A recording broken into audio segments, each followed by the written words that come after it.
लहानपणी gateway of India बघायला यायचो तेव्हा त्याच्यासमोर दिमाखात उभे असलेले ताज हॉटेल पाहून भारावून जायचो. तेव्हा एक स्वप्न होतं, ताजमहाल पॅलेस हॉटेलला एकदा तरी भेट द्यायचं. आणि आज त्या स्वप्नात आम्ही होतो. सोबत होती आमची 5 महिन्याची मुलगी आस्था. लांब पसरलेल्या भव्य लॉबीत आम्ही प्रवेश केला आणि मोबाईलचं स्टोरेज फुल होऊनच परत यायचे ठरवले.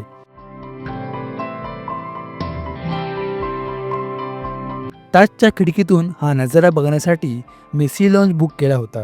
हाय टी, अनलिमिटेड बफेटचा स्वाद आणि त्या क्षणांमध्ये हरवलेलं आमचं प्रेम. हॉटेलमधले त्या आठवणी टिपताना पुन्हा एकदा प्रेमात पडलो. इथला इतिहास, सगळ्याच गोष्टी खूप सुंदररित्या जपून ठेवल्या आहेत.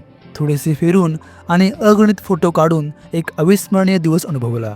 गेटवेवरून ताजकडे बघणाऱ्या प्रत्येक सामान्य माणसाचे स्वप्न पूर्ण होत हीच इच्छा मनात बाळगून आम्ही निघालो. एक स्वप्न होतं आणि आत्ता ती एक आठवण झाली, खास आणि जिवंत.